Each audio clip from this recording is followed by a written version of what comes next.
आदाब, दो रुख में आपका इस्तकबाल करते मैं हूं आपके साथ सना वारिस। यूपी के सियासी उफक पर एक और सियासी पार्टी नमूदार हुई है। ऐसा नहीं है कि ये पार्टी नई है। दिल्ली, पंजाब, गोवा और हरियाणा में कुछ सीटों पर इंतखाबात में हिस्सा भी ले चुकी है, लेकिन कामयाबी दिल्ली और पंजाब में ही मिली। इतनी तमहीद के बाद आपको अंदाजा हो ही गया होगा कि हमारा इशारा किस पार्टी की जानिब है। जी हां, आम आदमी पार्टी ने यूपी में आइंदा असेंबली इलेक्शन में हिस्सा लेने का ऐलान कर दिया है। ना सिर्फ आम आदमी पार्टी बल्कि MIM की भी निगाह बिहार के बाद अब यूपी पर है और इस हवाले से पेशरफ्त भी शुरू कर दी है। इससे साफ जाहिर है कि रियासत की इलाकाई पार्टियों की पेशानी पर हार का शिकन गहराया होगा, तो वहीं यूपी बीजेपी हुकूमत को कई पार्टियों के नश्तर का मुकाबला करने का डर सताने लगा होगा। आज इसी मौजू पर जानेंगे दो सियासी पार्टियों से उनका रुख। प्रोग्राम दो रुख में सबसे पहले दो खास मेहमानों का तारुफ करा दें। महेश वर्मा साहब, जो कि लीडर है बीजेपी का मौक़िफ़ रखने के लिए हमारे दरमियान मौजूद हैं, आपका इस्तकबाल करते हैं। साथ ही साथ एक और खास मेहमान हमारे दरमियान मौजूद हैं, इमरान लतीफ़ साहब, जो कि रियासती नायब सदर हैं आम आदमी पार्टी के यूपी के, आपका भी इस्तकबाल करते हैं। सबसे पहले इमरान लतीफ़ साहब, आपके पास ही आएंगे। ऐलान तो कर दिया वजीर आला अरविंद केजरीवाल ने, लेकिन सवाल अब ये उठता है कि आप अकेले इंतखाब में उतरेंगे या फिर इत्तेहाद करेंगे? देखिए, अभी इत्तेहाद जैसी कोई बात तो नहीं है। अभी हमारा जो पूरा मामला ये है कि उत्तर प्रदेश की जो बुनियादी दिक्कतें रही हैं, सभी पॉलिटिकल पार्टीज को बारी बारी मौका मिला उत्तर प्रदेश पे राज करने का। जनता ने उनके ऊपर यकीन किया और उन्होंने अपनी सरकार यहाँ पर बनाई। लेकिन बड़े अफसोस की बात यह है कि सभी पार्टियों ने लोगों को मायूस करने का काम किया, जो हम लगातार देखते चले आ रहे हैं। ऐसे में दिल्ली में हमने बहुत शानदार काम करके दिखाए हैं। जो जनता की बुनियादी दिक्कतें हैं, आवाम की जो बुनियादी दिक्कतें और बुनियादी जरूरतें हैं, उसमें आम आदमी पार्टी ने एक ऐसा काम किया है जिसका कोई दूसरा सानी आपको पूरे देश के अंदर, पूरे मुल्क के अंदर कहीं नहीं मिलेगा। हमने, अगर हम बात करें हेल्थ सेक्टर की, तो हमने ऐसे मोहल्ला क्लिनिक्स बनाए जिनकी तारीफ आज पूरी दुनिया के अंदर हो रही है। आज अमेरिका भी हमारे मोहल्ला क्लिनिक को फॉलो करने की बात कर रहा है अपने हेल्थ सिस्टम को इंप्रूव करने के लिए। अगर हम एजुकेशन सेक्टर की बात करें तो आज दिल्ली के जो स्कूल्स हैं, जो सरकारी स्कूल्स हैं, गवर्नमेंट स्कूल्स हैं, उसमें से बच्चे निकल रहे हैं जिनका IITs में सिलेक्शन हो रहा है, जिनका नीट में सिलेक्शन हो रहा है, और दूसरी जो एग्जामिनेशंस हैं जिनको अच्छे एग्जाम माने जाते हैं, वहां भी लोग दिल्ली के गवर्नमेंट स्कूल से पढ़ के निकल रहे हैं और उनका सिलेक्शन हो रहा है। तो ऐसे में जो एक मॉडल हमने दिया है दिल्ली के अंदर, डेवलपमेंट का मॉडल दिया है, बिजली की बात कर लें, पानी की बात कर लें, वीमेन सिक्योरिटी की बात कर लें, वीमेन एम्पावरमेंट की बात कर लें। हमने दिल्ली के अंदर महिलाओं के लिए जो बस यात्रा है वो फ्री की है। सभी महिलाएं पूरे दिल्ली स्टेट के अंदर एक कोने से दूसरे कोने तक फ्री में सफर कर सकती हैं। ठीक है, आम आदमी पार्टी ने ऐलान कर दिया। महेश वर्मा साहब, आम आदमी पार्टी के इस ऐलान के बाद एक नई प्लेयर इंतखाबी मैदान में उतर रही है। ऐसे में अगर बीजेपी की बात करें, क्योंकि आपकी सरकार है यूपी में और भारी बहुमत के साथ आपकी सरकार बनी थी 2017 में, नए प्लेयर के आ जाने से क्या बेचैनी बीजेपी की बढ़ी है? ये चैलेंजेस उन लोगों के लिए बढ़े हैं। आप समझिए कि सना जी, कोशिश करिएगा कि हर एक विधानसभा सेगमेंट में हर एक पार्टी का कुछ कुछ वोट होता है, ठीक है ना। उन वोटों को शेयर करने के बाद जो फ्लोटिंग वोट होता है वो 15 से 20% होता है। उन वोटों के बीच में जो सेंध लगाता है वो विजयी होता है, राइट। मेरा इसमें सिर्फ ये आपसे निवेदन है कि जो सपा, बसपा, कांग्रेस जो है, ये उनके वोट में सेंध लगाएंगे। दिल्ली में भी ये जो इन्होंने किया है, दिल्ली में भी इन्होंने कांग्रेस के वोट को हथियाया है। भाजपा का तो वोट बढ़ेगा, क्योंकि भाजपा जो है एक विकल्प के रूप में एक ऐसे सत्ता देने में। इमरान लतीफ साहब, महेश वर्मा साहब का कहना है कि यूपी में भले ही आम आदमी पार्टी इंतखाबी जंग में उतरने का ऐलान कर चुकी हो, लेकिन बीजेपी का बाल भी बाका नहीं कर सकती। दूसरी सियासी पार्टियों के लिए आप खतरे की घंटी जरूर हैं, लेकिन बीजेपी के लिए नहीं। देखिए, सबसे बड़ी बात तो यह है कि जब हमने ऐलान किया चुनाव में आने के लिए, उत्तर प्रदेश में 2022 के विधानसभा इलेक्शंस के अंदर, तो सबसे ज्यादा बेचैनी अगर आप किसी के अंदर देख रहे होंगे तो वो भारतीय जनता पार्टी के लोगों के अंदर देख रहे होंगे। बीजेपी के लोग सबसे ज्यादा बेचैन हैं। सबसे पहली प्रेस कॉन्फ्रेंस किसने की? बीजेपी के लोगों ने की। सबसे ज्यादा जो प्रपंच किया जा रहा है, जो प्रवचन दिए जा रहे हैं आम आदमी पार्टी को लेकर आज उत्तर प्रदेश में, वो भारतीय जनता पार्टी के लोग कर रहे हैं। और इनकी बेचैनी को हम अच्छे से समझ सकते हैं। और हमारे सिर्फ एक दिन के ऐलान के बाद कम से कम हमें इस बात की खुशी है कि जिस उत्तर प्रदेश की सियासत से स्कूल और अस्पताल जैसे शब्द हमेशा नदारद रहते थे, आज बड़े फक्र के साथ हमको ये कहना पड़ रहा है कि जब हमने आधिकारिक आधिकारिक एंट्री की है, ऑफिशियल एंट्री की है उत्तर प्रदेश की सियासत में, तो आज भारतीय जनता पार्टी को स्कूलों की याद आ रही है, अस्पतालों की याद आ रही है और वो अपनी प्रेस कॉन्फ्रेंसेस में इनका जिक्र कर रहे हैं। हम इनसे कहना चाहते हैं कि 4 साल आपने बहुत मौज कर ली है, अब 1 साल का वक्फा बचा हुआ है। 1 साल के अंदर आप अपने स्कूलों को ठीक कर लीजिए, अस्पतालों को ठीक कर लीजिए। आज जो हमारी औरतें अपने आप को यहाँ महफूज नहीं फील कर रही हैं, उनके लिए आप इंतजामात कर दीजिए। बच्चियां अपने आप को डरी हुई महसूस कर रही हैं, उनके लिए इंतजामात कर दीजिए। वरना जो आपका ये डेवलपमेंट तो आपने कुछ किया नहीं है, लोगों में डर बसाने का काम किया है। जो आपने अपराधियों का, नेताओं का और पुलिसिया गठजोड़ बनाकर पूरे उत्तर प्रदेश को डर और दहशत के माहौल में बदल दिया है। आप बदल दिया है। नहीं, आपके पास आऊंगी महेश वर्मा साहब। काम कर लीजिए। देखिए, आम आदमी पार्टी का सीधे तौर पर ये कहना है, आम आदमी पार्टी का सीधे तौर पर ये कहना है कि बीजेपी ने जो 4 साल में मौज किया है, अब उस मौज का वक्त खत्म हो गया। इसका जवाब आप किन अल्फाज में देंगे महेश वर्मा साहब? और साथ ही उन्होंने ये भी कहा कि भाजपा की बौखलाहट आखिर इसे क्यों ना समझा जाए, जब डिप्टी सीएम तक के ये कह देते हैं कि स्टेटमेंट में बताऊं कि मुंगेरी लाल के हसीन सपने देख रहे हैं केजरीवाल।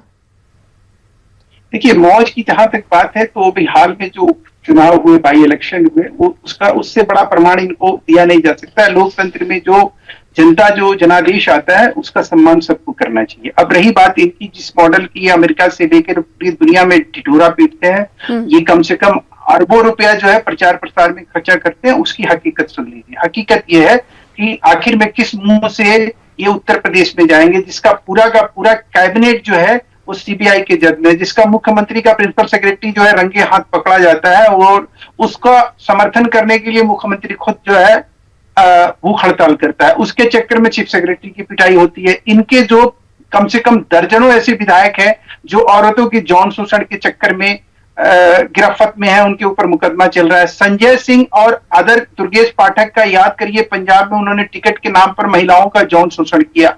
ये लोग क्या क्या करेंगे?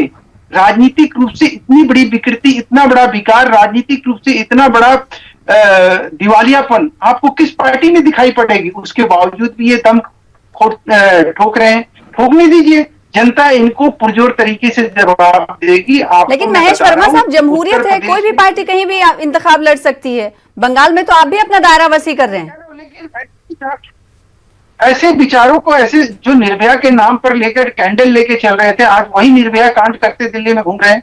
इसका क्या जवाब देंगे जनता जब पूछेगी? क्या पॉलिटिकल पार्टी जब विधानसभा चुनाव होगा इनसे ये सवाल नहीं पूछा जाएगा? इनसे ये नहीं पूछा जाएगा कि आपके वर्तमान में जो 4 मंत्री हैं वो उनके ऊपर सीबीआई मुकदमा चल रहा है? मुख्यमंत्री से ये नहीं पूछा जाएगा कि आपका प्रिंसिपल सेक्रेटरी राजेंद्र कुमार को आप बचाने की भरसक कोशिश क्यों किए? आप अपने सत्येंद्र जैन को बचाने की कोशिश क्यों किए? आपके लोग आपके ऊपर ही अनर्गल आरोप। इमरान लतीफ साहब, आपने महेश वर्मा साहब को सुना, उन्होंने कहा कि भले ही आम आदमी पार्टी ने ऐलान कर दिया होगा, जो लेकिन सवालों की जो नश्तर है उससे कैसे बचेगी आम आदमी पार्टी? देखिए, आम आदमी पार्टी अब उत्तर प्रदेश में बताएगी कि जो बुनियादी जरूरतें हैं उनकी सियासत कैसे होती है। अभी तक ये लोग फर्जी राष्ट्रवाद के नाम पर, बेबुनियाद मुद्दों पर, फर्जी मुद्दों पर उत्तर प्रदेश की सियासत को घुमाने का काम करते थे। अब इनको बताना पड़ेगा कि इन्होंने स्कूल कैसे बनाए हैं। अब इनको बताना पड़ेगा कि उत्तर प्रदेश के अस्पतालों के हालात कैसे हैं। अब इनके सामने आएगा कि उत्तर प्रदेश के अस्पताल बाढ़ के दिनों में स्विमिंग पूल बन जाते हैं, उत्तर प्रदेश के अस्पतालों में आवारा जानवर घूमते हैं, उत्तर प्रदेश के अस्पतालों में डॉक्टर नहीं होते हैं, उत्तर प्रदेश के अस्पताल में इलाज नहीं होता है, उत्तर प्रदेश के सरकारी अस्पतालों के क्या हालात हैं ये उत्तर प्रदेश की जनता जानती है। और उन्हीं जो इनकी नाकामियां अभी तक की रही है, मैंने अभी कहा 4 साल से ये लोग मौज कर रहे थे, अभी भी इनके पास एक साल का वक्त बचा हुआ है। अगर 1 साल के अंदर ये लोग काम करके नहीं दिखाते हैं तो इस उत्तर प्रदेश की जनता ने सबको बारी बारी एक मौका दिया है और हम लोगों ने दिल्ली में जो काम करके दिखाए हैं, किसी भी सेक्टर की बात कर लीजिए। आज बिजली 200 यूनिट तक बिजली फ्री अगर दिल्ली के लोगों को मिल सकती है तो उत्तर प्रदेश के लोगों को क्यों नहीं मिल सकती है? अगर दिल्ली के अंदर 24 घंटे लाइट रह सकती है, बिजली आ सकती है, तो उत्तर प्रदेश में क्यों नहीं आ सकती है? मैं तो उत्तर प्रदेश के गांव का रहने वाला हूं। यहां पर अगर एक बार यूपी बहुत बड़ी रियासत है इमरान लतीफ साहब, आम आदमी पार्टी जो वादे कर रही है क्या उसे पूरे करने की ताकत रखती है? क्योंकि यूपी दिल्ली नहीं है। नहीं सकता, नहीं, सना जी, मैं आपको जो भी काम किए जाते हैं, सरकारें जो काम करती हैं या पॉलिटिकल पार्टियां जो काम करती हैं, वो उसके लिए नियत की जरूरत होती है, उसके लिए विल पावर की जरूरत होती है। जब नेक नियत रहेगी और विल पावर रहेगा तो सारे काम हो जाएंगे। इससे पहले दिल्ली के अंदर काम नहीं हो रहे थे जब हम नहीं आए थे। दिल्ली तब भी छोटा था, तब भी दिल्ली छोटा था और जितनी आज आबादी है उससे कम ही आबादी रही होगी, लेकिन क्यों नहीं कांग्रेस और भाजपा ने वहां। महेश वर्मा साहब, दिल्ली मॉडल के ख्वाब बीजेपी उत्तर प्रदेश के लोगों को दिखा रही है, उस उत्तर प्रदेश में जहां पर आपकी सरकार है। ऐसे में क्या लगता नहीं है कि इस बार का जो इंतखाब होगा वो दिलचस्प तो होने वाला ही है, क्योंकि 2022 में इंतखाब हालांकि बहुत देर है, लेकिन फिर भी तमाम सियासी पार्टियां कमरबस्ता भी हो गई हैं। अब आम आदमी पार्टी दिल्ली मॉडल को कायम करने की बात कर रही है। क्या आपको लगता है कि अवाम को अपनी जानिब राग़िब कर पाएगी आम आदमी पार्टी, और बीजेपी अवाम को कैसे अपनी तरफ पकड़ के रखेगी? सना जी, दिल्ली मॉडल क्या है मैंने अभी आपको बताया। आपको, आपके दर्शकों को भी पता चल गया होगा कि दिल्ली मॉडल है क्या। दिल्ली मॉडल अगर ये है कि उसके दर्जनों विधायक जो है वो महिलाओं के साथ बलात्कार में बंद है, उनके ऊपर मुकदमा चल रहा है। अभी हाल में ही आपको बताया कि निजामुद्दीन में एक बिहार की महिला के साथ जो कुकर्म हुआ, उसी तरह से मुनीरका में जिस तरह से आम आदमी पार्टी का इनका मंत्री जो है उसका सीडी चला, संजय सिंह जैसा कद्दावर नेता जिसको ये अपना माई बाप सब समझते हैं, और दुर्गेश पाठक के ऊपर आप सोचिए कि सुच्चा सिंह जैसे इनके कितने साथी इनको छोड़ के भाग गए। बिकॉज ऑफ दैट इनके भ्रष्टाचार का जो तरीका है, काम करने का जो तरीका है, ये बहुत ही मतलब सुनियोजित षड्यंत्र के तहत अपनी राजनीति को अंजाम देते हैं। इनके पास कौन सा दुनिया का काला धन नहीं है जो नहीं आता है। ये आज के डेट में ऐसी राजनीतिक पार्टी है जो देश के खिलाफ काम करने वालों को साथ देती है, ये देशद्रोहियों के साथ खड़ी होती है। उस पार्टी को, वो राष्ट्रवाद की बात करे, वो विकासवाद की बात करे, आप दिल्ली की बात कर रहे हैं। दिल्ली में सबसे ज्यादा कोरोना से मौत हुई है, और ऐसी मौत हुई है जहां केंद्र सरकार ने दिल्ली सरकार को सबसे ज्यादा फंड दिया, सबसे ज्यादा बेड दिया, सबसे ज्यादा सहूलियत दी, उसके बावजूद भी कोरोना का दिल्ली में सबसे ज्यादा मौत हुई है। सबसे ज्यादा कोरोना के यहाँ पे, जिस दिन कोरोना का लॉकडाउन शुरू हुआ उस दिन केजरीवाल सरकार यहाँ शराब बेच रही थी। ऐसी सरकार, ऐसी मॉडल, इस मॉडल की आप बात करेंगे इरफान साहब यूपी में जाके लोग इमरान लतीफ साहब, तो पहले से हम कह रहे हैं कि भारतीय झूठ पार्टी है, भारतीय जुमला पार्टी है, इस तरीके से सरासर झूठ बोला जा रहा है। बेशर्मी की कोई हद होती है, बेशर्मी की कोई हद होती है। दिल्ली में कितना सपोर्ट आपने कोरोना के वक्त में किया है वो अच्छे से हम लोग जानते हैं, कितना सपोर्ट आप कर रहा है फंड के मामले में। कम से कम लिहाज, कम से कम कुछ तो शर्म कीजिए। हमने तो उत्तर प्रदेश के अंदर देखा, हमने तो उत्तर प्रदेश के अंदर देखा कोरोना के समय में कि जब पूरा उत्तर प्रदेश कोरोना की महामारी से परेशान था, तब आपके मुख्यमंत्री योगी आदित्यनाथ जी दलाली खाने में जुटे हुए थे। 300 रुपए का जो ऑक्सीमीटर मार्केट में उपलब्ध है उसे आपकी सरकार 4000 रुपए से 10,000 रुपए तक में खरीद रही थी। जो हेमेटोलॉजी आपके सरकारी जेम पोर्टल पे 1,30,000 जो सरकारी जेम पोर्टल में था उसको 25 लाख की आबादी है दिल्ली की। कोरोना के काले वक्त में, आपको कोरोना के काले समय में आप दलाली खाने का काम कर रहे थे। उत्तर प्रदेश में जो मृत्यु दर है आज हमें ज्ञान दे रहे हैं आप कोरोना के मरीजों की संख्या है, कोरोना आप उत्तर प्रदेश में आपने कोरोना के वक्त में दवाई खाने का काम किया। और सुन लीजिए, अभी किसानों का मामला चल रहा है सना जी, इसका भी जिक्र करना चाहूंगा मैं कि किस तरीके से आम आदमी पार्टी काम करेगी। हम बिल्कुल आएंगे किसान पे, हम किसान पे आएंगे, नौजवान पे आएंगे, छात्रों पे आएंगे, महिलाओं पे आएंगे, भागेंगे। इरफान लतीफ साहब एक सेकंड आपको वक्त दिया। महेश वर्मा साहब क्या कहना चाह रहे हैं? जी, नौजवानों के मुद्दे से भाग रहे हैं जी। आपको सुन के आश्चर्य होगा और मैं चुनौती के साथ ये बात कह रहा हूं, आपके दर्शकों को बड़ी जिम्मेदारी के साथ ये बात कह रहा हूं कि अरविंद केजरीवाल जो है दिल्ली में किसी को किसान नहीं मानते हैं, किसान को दर्जा ही नहीं प्राप्त है। वो आदमी जहां पे आज भी 20 लाख किसान हो उसको इन्होंने दर्जा ही नहीं दिया किसान को, उनको कोई सुविधा ही नहीं देता है किसान वाली। इनकी मैनिफेस्टो उठा के देख लीजिए और ये आदमी किसान का समर्थन करने चले, ये किसी दिन को गलत कराने चले।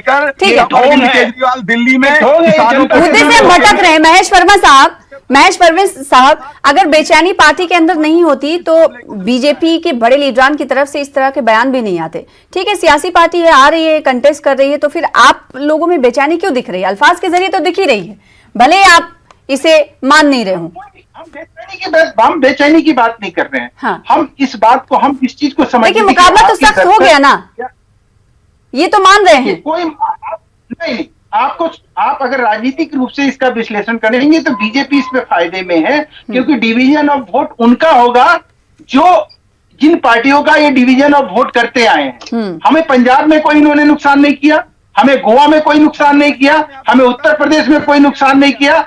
ये कांग्रेस का, सपा का, बसपा का वोट उनके खेमे में जरूर बेचैनी हो सकती है कि ये वोट काटने का वहां जरूर काम करेंगे, ये उनके कैंडिडेट को हराने का काम करेंगे। भाजपा के लिए तो ये बहुत आसान होगा, क्योंकि इनका चाल चेहरा चरित्र ऐसा है कि उसको उजागर कर देने से ही जनता इनसे कोसों दूर हो जाएगी। बिहार में इन्होंने क्या कर लिया? अभी बिहार हाल में ही गया, इनका क्या रहा? चुनाव नहीं लड़े हैं, भी अगर कैंडिडेट का वहां जो है जमानत भी बची है, एक कैंडिडेट का नाम बता दें जिसकी जमानत बची है बिहार में। उत्तर प्रदेश की जनता को बिजली के मुद्दों पर लेकर आएंगे।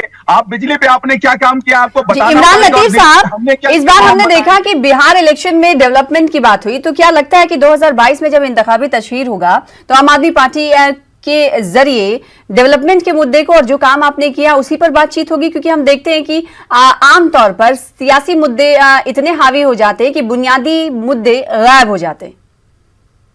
देखिए सना जी, मैं बताऊं आपको कि जब आम आदमी पार्टी ने जहां भी चुनाव लड़ा है, हमने बुनियादी मुद्दों की ही बात की है, हमने डेवलपमेंट की बात की है, हमने जनता के हक और हुकूक की बात की है। चाहे हम पंजाब का चुनाव लड़े हो, चाहे दिल्ली का चुनाव लड़े हैं। दिल्ली के चुनाव में अभी आपने देखा कि भारतीय जनता पार्टी के लोगों ने किस तरीके से पूरे चुनाव का माहौल बदलने की कोशिश की। इनका एकमात्र एजेंडा है नफरत फैलाना, डर फैलाना। उस डर और नफरत के सहारे ये चुनाव लड़ते हैं। दिल्ली में इन्होंने पूरी कोशिश की उसके लिए, लेकिन हम सिर्फ डेवलपमेंट पे बात करते रहे। हमने दिल्ली के अंदर जो ऐतिहासिक काम करके दिखाए थे 5 वर्षों में, उन कामों की बात करते रहे, और हमारे उस काम पे दिल्ली की जनता ने भरोसा किया और 70 में से हमारे 62 विधायक जीत कर आए। इनके मात्र 8 विधायक जीत कर आए हैं। और ये जो आज इनकी जो अहंकार की भाषा है, हालांकि आज इतना अहंकार नहीं दिख रहा है जो 2012-13 में इनके नेताओं में दिखता था, जब हम लोग आंदोलन में थे। और आंदोलन से जब पार्टी हमने बनाई थी तब यही लोग कहते थे ये 4 आदमी पार्टी है, अगर 3 से 4 विधायक तो हम लोग संन्यास लेंगे। लेकिन आज उत्तर प्रदेश के अंदर, और उसके बाद हमने इनकी चुनौती को स्वीकार किया, हम चुनाव लड़े और हम लगातार 3 बार से वहां सरकार बना रहे हैं। आज उत्तर प्रदेश में लगातार आम आदमी पार्टी उत्तर प्रदेश की बुनियादी जरूरतों के लिए, उत्तर प्रदेश की आवाम के लिए लगातार जद्दोजहद करने का काम कर रही है, स्ट्रगल करने का काम कर रही है। हमारे नेता, हमारे लोग, हम लोग जेल जा रहे हैं। एक सेकंड इमरान साहब, लगातार आबाद करके रखा है। महेश वर्मा, अब इनको समझ में आ रहा है। मैं आपसे, इरफान साहब से ये कह रहा हूं कि ये दावा कर रहे हैं कि हम फ्री बिजली दे रहे हैं। फ्री बिजली जो है, ये एक भी बिल आज के, वो सिर्फ इन्होंने उस चुनाव तक ही वो फ्री बिजली का प्रावधान रखा, उसके बाद इन्होंने फ्री बिजली देना बंद कर दिया। मैंने शुरू में ही कहा कि अन्ना से लेकर आम आदमी पार्टी तक धोखा देने वाले लोग, इनके अपने नेता, मैं गिना दूं कम से कम ऐसे नेता जो इनके फाउंडर मेंबर थे, केजरीवाल को छोड़ के आज की डेट में कोई भी उनके साथ। आम आदमी पार्टी, इमरान लतीफ तो कह रहे पढ़ के आया करिए। फ्री बिजली के हवाले से जो आप सवाल खड़े कर रहे हैं उस पर जवाब वो दे रहे हैं कि आप पढ़ के आया कीजिए। आपने कहां देख लिया कि फ्री बिजली नहीं फराहम किया आम आदमी पार्टी पैसा ने? आपको यह भी नहीं पता कि पूरी दुनिया जान गई कि 200 यूनिट बिजली वहां फ्री मिल रही है? अरे कुछ देख सुन के आया कीजिए। डिबेट में आए हैं, करोड़ों लोग आपको देख रहे हैं, क्यों अपनी यहाँ पे मजाक बना रहे हैं आप अपना? इरफान साहब, मैं फिर कह रहा हूं, जुमला पार्टी से आए हैं, इसका मतलब ये नहीं कि चैनल के माध्यम से मैं कह रहा हूं, मैं जिम्मेदारी के साथ ये बात कह रहा हूं। अगर मैं ये साबित नहीं कर रहे हैं, कोई जिम्मेदारी के साथ नहीं कर रहे हैं। भारतीय जनता पार्टी का काम सिर्फ जुमला फेंकने का है। आपके बड़े नेता भी जुमला फेंक रहे हैं, आप भी जुमला फेंक रहे हैं। आज दिल्ली के अंदर लाखों लोगों को बिजली का बिल जो है वो जीरो। ठीक है महेश वर्मा, आम आदमी पार्टी जैसा भाजपा बीजेपी कह रही कि मुंगेरी लाल के सपने देख रही है, तो आप आवाम को क्या ख्वाब दिखाएंगे 2022 में दोबारा आने के लिए? निश्चित रूप से हमारा तो एक ही मानना है कि इस देश में अगर हमारा विकासवाद और राष्ट्रवाद हमारी प्रमुखता है, हम उसको सर्वोपरि मानते हैं हमारे लिए। अगर विकास होगा, राष्ट्रवाद होगा, अगर हमारे में जज्बा होगा, सना जी मुझ में और आप में अगर ये जज्बा होगा कि हम पहले भारतीय हैं, हम पहले किसी व्यक्ति, विचार और व्यवस्था और संस्था और किसी के इन्फ्लुएंस में या किसी के मार्गदर्शन में या किसी से प्रेरित होकर कोई काम नहीं करते। हम सबसे पहले भारतीय होने के नाते हमारा सबसे पहले हमारी ड्यूटी है कि हम किस तरह से कंट्रीब्यूशन दें, किस तरह से योगदान दें। वो योगदान हमारे लिए बहुत जरूरी है। जो हिंदुस्तान में पैदा हुआ है वो तो हिंदुस्तानी है, इसमें सर्टिफिकेट देने की क्या जरूरत है? महेश वर्मा साहब, मुझे समझ में नहीं आता। नहीं कह रहा हूं। हाँ। मैं ये कह रहा हूं कि हमारा सबसे पहला प्राथमिकता हमारी यही है कि उत्तर प्रदेश की हर जगह, हर घर में जल, पानी, गैस, शौचालय, किसानों का सम्मान, रोजी रोटी, बेरोजगारी दूर हो, भ्रष्टाचार खत्म हो चुका है। गली मोहल्ले में सब में आज सड़कों का पूरा हमने जाल बिछा दिया। सिंचाई जो 132% सिंचाई में इजाफा हुआ है, आपको सुन के हैरानी होगी। 24/7 उत्तर प्रदेश में बिजली मिलती है, आपको सुन के हैरानी होगी। अरे किस उत्तर प्रदेश की बात कर रहे हैं साहब? आज के डेट में 24 घंटे लाइन किस उत्तर प्रदेश में आ रही है? अरे गांव का रुख कर लीजिए थोड़ा सा। आइए हम आपको अपने गांव डुमरियागंज घुमाते हैं, आइए आपको सिद्धार्थनगर घुमाते हैं, बस्ती घुमाते हैं। ये देखिए कहाँ कितने घंटे लाइट आ रही है। अरे जुमले फेंकने का यहाँ कोई कंपटीशन नहीं चल रहा है, वो आपकी पार्टी के अंदर कंपटीशन चलता है जुमले फेंकने का। सबसे ज्यादा कुशल कारीगर जो है देने का काम आज विश्व में उत्तर प्रदेश करने जा रहा है। ये कम बड़ी बात नहीं है, ये कम बड़ी उपलब्धि नहीं है। 24/7 बिजली की बात कही। मैं भी यूपी से आती हूँ, सर। मैंने तो नहीं देखा वहां पर ऐसा कुछ। मुझे बता दीजिए, आप मुझे बता दीजिए। 24/7 सभी जगह आती है, आप ये कहें?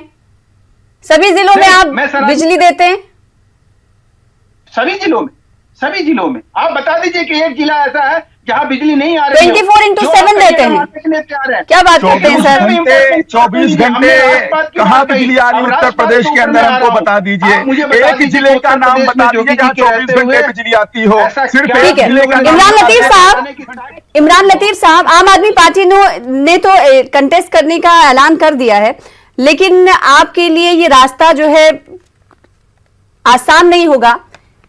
कौमी पार्टी आपके सामने है, साथ ही साथ रियासती पार्टियां बीएसपी, समाजवादी पार्टी और कौमी पार्टी कांग्रेस भी आपके सामने है। हालांकि कांग्रेस के हवाले से जो तस्वीरें हैं वो हम सबके सामने हैं, लेकिन फिर भी मुकाबला कड़ा होगा।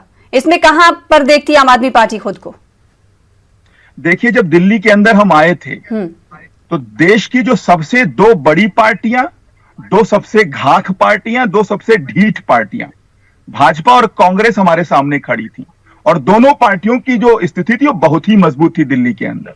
लेकिन हमने जनता के साथ जाकर बात की, आवाम के साथ हमने अपने ताल्लुकात बनाए, उनके मुद्दों को समझा, उनके मुद्दों के आधार पर हमने अपना एजेंडा बनाया। उसी एजेंडे को लेकर हम उनके बीच गए, हमने इलेक्शन लड़ा और जनता ने हमको भरपूर प्यार दिया। उसी तरीके से उत्तर प्रदेश के अंदर लगातार हमारा जो ऑर्गेनाइजेशन है उसके लोग लगातार अलायंस करेंगे। देखिए, अभी हमारा अलायंस सिर्फ और सिर्फ यूपी की पब्लिक के साथ है और यूपी की पब्लिक की बेहतरी के लिए हमें जो भी करना पड़ेगा, उत्तर प्रदेश के लोगों को फ्री बिजली देने के लिए, फ्री पानी देने के लिए, विश्व स्तरीय स्कूल और अस्पताल देने के लिए, यहाँ की महिलाओं की सुरक्षा के लिए, बच्चियों की सुरक्षा के लिए, छात्रों की बेहतरी के लिए, नौजवानों के रोजगार के लिए, किसानों के सम्मान के लिए, हमें जो भी करना पड़ेगा उत्तर प्रदेश के अंदर वो हम करके दिल्ली में इस सच को तो कम से कम साकार करो, इस सपने को लगातार साकार कर रहे हैं। और आप देखिए महेश वर्मा साहब, 2022 में जब आम आदमी पार्टी इंतखाबी मैदान में होगी तो आम आदमी पार्टी के प्रेजेंस को किस तरह से लेगी बीजेपी? निश्चित रूप से हम ये मानकर चलेंगे कि ये एक वोट काटने वाली एक और पार्टी आ गई और ये उन लोगों को जरूर, ये कांग्रेस को अभी जो कांग्रेस 4थे नंबर है, 5वें नंबर पे, उसके 6ठे नंबर पे ले जाएगी। तो बीजेपी ने सीधे तौर पर ये कहा है कि आम आदमी पार्टी यूपी में वोट कटवा पार्टी बनेगी। सवाल ये उठता है कि आम आदमी पार्टी के अकेले इंतखाब लड़ेगी यूपी में या फिर अलायंस होगा? इस पर जवाब नहीं मिला। आगे आने वाले दिनों में इस पर भी जवाब मिल जाएगा। इमरान लतीफ साहब, महेश वर्मा साहब, बेहद शुक्रिया हमारे साथ जुड़ने के लिए और इस मौजू पर बहस करने के लिए। फिलहाल इसी के साथ मुझे दीजिए इजाजत। कल फिर हाजिर होंगे बड़े मुद्दे के साथ। मुझे दीजिए इजाजत। आदाब।